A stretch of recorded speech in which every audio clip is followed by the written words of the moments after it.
আজি 26 জানুৱাৰী আৰু গণৰাজ্য দিৱস।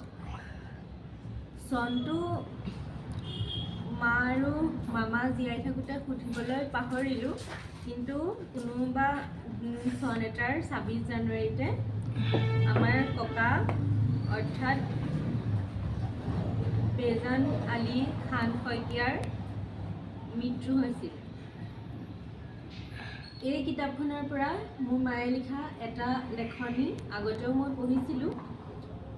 কিতাপখনৰ নাম এনাজৰী, আৰু ইয়াতে প্ৰবোধ কুমাৰ বৰুৱা ছাৰে আমাৰ ককাৰ বিষয়ে লিখা এটা প্ৰবন্ধ আছে।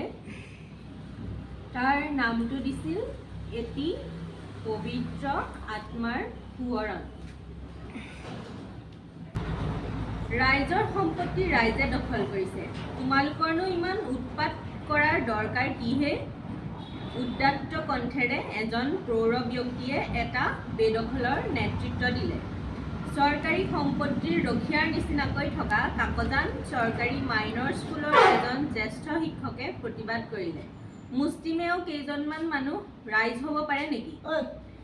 হেৰা, তোমালোকে কথাই কথাই মুছলমান মুছলমান বুলি চিঞৰি থাকা যে, মুছলমান মানুহে তোমালোকক কি অপকাৰ কৰিলে? ইয়াত হাইস্কুল হৈছে মুছলমানে মাতি দিছে, পাঠশালা হৈছে মুছলমানে মাতি দিছে। এটা দীঘলীয়া ভাষণেৰে বিভিন্নজনৰ সামাজিক বৰঙণিৰ কথাৰে তেখেতে এটা বক্তৃতা দিলে। বাহুবলী মন বলি মানুহজনৰ মাতটোও আছিল সমাজ চিনিব পৰা। উদ্দেশ্যৰ সততা আৰু উদ্দেশ্য সাধনৰ দৃঢ়তা থাকিলে পথৰ পংকিলতাই যাত্ৰীক পিছলাই পেলাব নোৱাৰে। হৃদয়ৰ ভাষাৰে উচ্চ শিক্ষিত কৰ্মোদ্যমী চিৰযৌৱন ল'ৰাৰ পৰা বুঢ়ালৈকে, মুছলমানৰ পৰা হিন্দুলৈকে সকলোকে আত্মিক মৰমেৰে আৱৰি ৰাখিব পৰা এইজন ব্যক্তি স্বৰ্গীয় বেজান আলী খান শইকীয়াৰ সান্নিধ্য লাভ কৰাজনে সততে তেখেতক পাহৰিব নোৱাৰে। এই দৃশ্যপট আছিল কাকজান মহাবিদ্যালয়ৰ স্থানান্তৰ কালৰ। কাকজান মহাবিদ্যালয়ে বৰ্তমান যি ঠাইত অৱস্থান লৈছে তাৰ আগেয়ে ইয়াৰ অৱস্থান আছিল কাকজান কৃষ্টি কেন্দ্ৰত। অত্যন্ত কম মাটিৰ ভিতৰত এই মহাবিদ্যালয়ৰ শ্ৰেণীকোঠাসমূহ চলি থকাত যথেষ্ট অসুবিধাৰ সৃষ্টি হৈছিল। সেয়ে মহাবিদ্যালয়খনৰ তৰফৰ পৰা স্থানান্তৰ কৰাৰ চিন্তা চৰ্চা হৈছিল। ইতিমধ্যে মহাবিদ্যালয়খনে দগাচুক সংৰক্ষিত এলেকাৰ 24 বিঘামান মাটিৰ এটা আবণ্টন লাভ কৰিছিল।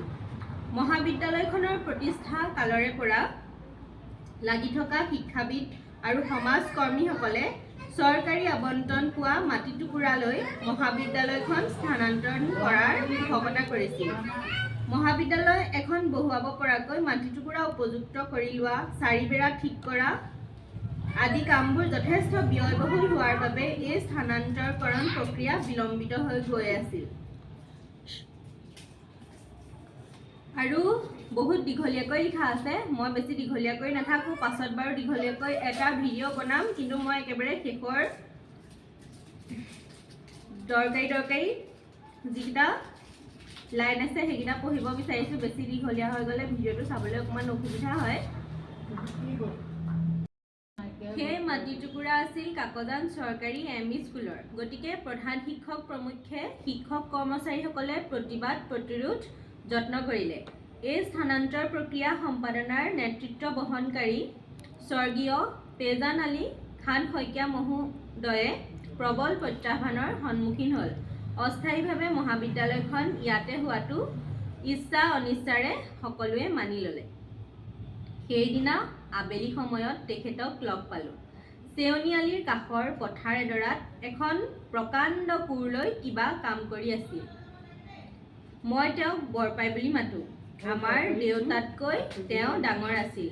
আমি দুজন সহকৰ্মী আৰু সহৃদয় বন্ধু ঘৰলৈ গৈ আছিলোঁ বাইচাইকেলেৰে। তেওঁ ৰাস্তাৰ কাষলৈ আহিল। আমি সুধিলোঁ, মুষ্টিমেয় বুলি কথাটো বৰবৰা ছাৰে কৈছিল, আপুনি দেখোন তাকে মুছলমান কৰি পেলালে।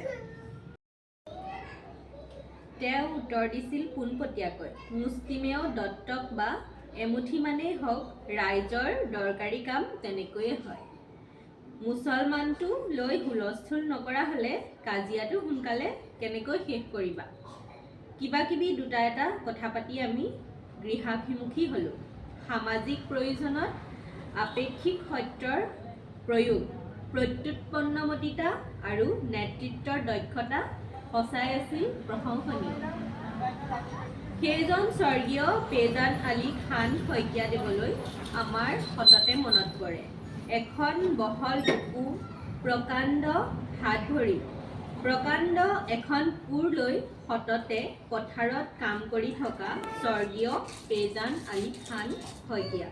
স্কুলৰ পৰা আমি ল'ৰাবিলাক সোনকালে ঘূৰি গ'লে সততে কিয় আমি ঘূৰি আহিলোঁ তাৰ খবৰ ৰখা স্বৰ্গীয় পেজান আলী খান শইকীয়া। মৰমৰ গলগলীয়া মাতেৰে আমাক ৰাস্তাৰ বাওঁফালে যাবলৈ পৰামৰ্শ দিয়া স্বৰ্গীয় পেজান আলী খান শইকীয়া। দুদিনমান দেখা দেখি নহ'লেই আমাৰ দেউতাৰ খবৰ পোৱা স্বৰ্গীয় পেজান আলী খান শইকীয়া। ব্যক্তিগতভাৱে ইমান মৰমীয়াল এইজন মহান ব্যক্তিয়ে কাকজান অঞ্চলৰ সকলোবোৰ শৈক্ষিক সামাজিক অনুষ্ঠানৰ প্ৰতিষ্ঠা আৰু পালনত যথাশক্তি অৰিহণা যোগাইছিল। একেলগে কাম কৰিলে একতা হ'ব, এয়ে তেওঁৰ জীৱন দৰ্শন আছিল। এইজন মহান পুৰুষৰ জীৱন পৰিক্ৰমাৰ বিস্তাৰিত কাৰ্যাৱলীৰ সামান্য অংশ স্মৰণ কৰি পবিত্ৰ আত্মাৰ প্ৰতি শ্ৰদ্ধা জনালোঁ।